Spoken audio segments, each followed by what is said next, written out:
Have you ever felt a gnawing sense of exhaustion? A feeling that the endless stream of notifications, the relentless 24-hour news cycle, and the constant pressure to perform are chipping away at your very soul?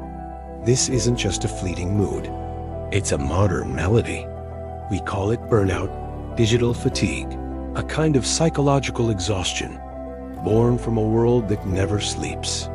We live in an age of unprecedented connectivity, yet many of us feel more disconnected and overwhelmed than ever. We're bombarded with information, with curated images of success, and with the persistent fear of missing out. This digital deluge creates a profound anxiety, a sense of being perpetually adrift. We find ourselves constantly reacting, our attention fragmented, our inner peace shattered by the tyranny of the urgent. But what if I told you that this feeling isn't unique to our time? What if the answers we seek aren't hidden in the next productivity app, but in the echoes of a distant past? Let's journey back nearly 2,000 years to the heart of the Roman Empire in the 1st century. Forget the pristine marble statues and the grand historical narratives for a moment. Picture instead a world of visceral chaos and uncertainty. Rome was a cauldron of political intrigue, civil wars, and abrupt, often violent, shifts in power. The reigns of emperors like Caligula and Claudius were marked by paranoia, purges, and unpredictable cruelty. Life was precarious. Fortunes could be made and lost in a day. A careless word could lead to exile or execution. For the average Roman citizen, life was a tightrope walk over a pit of vipers. Stability was an illusion. Into this turbulent world, a man named Lucius Annaeus Seneca was born, not in Rome, but in Corduba, a bustling city in modern-day Spain. He was a provincial, an outsider who would rise to become one of the most powerful figures in the empire. Seneca was a prodigy, blessed with a brilliant mind and a gift for rhetoric that propelled him into the Roman Senate. Yet his path was anything but smooth.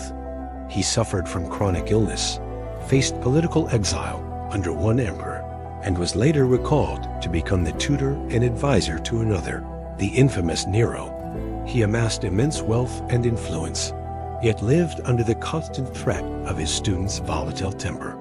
Seneca stood at the very center of power, a place where the currents of chaos were strongest. He wasn't just observing the storm. He was navigating its eye. Day after day, how did he not just survive, but maintain his composure, his integrity, and his sense of purpose? Seneca's secret weapon was a philosophy, one that he didn't just study, but lived: stoicism. For Seneca, stoicism was not a dry academic exercise. It was a form of moral therapy, a practical toolkit for the soul. At its heart lies a revolutionary idea, the concept of the inner citadel.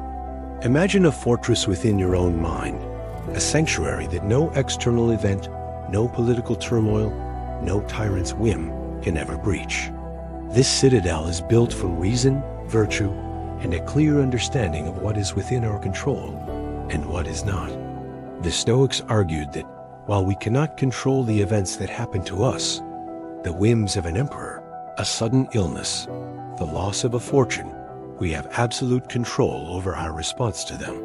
Our judgments, our choices, our character, these are the stones from which we build our fortress.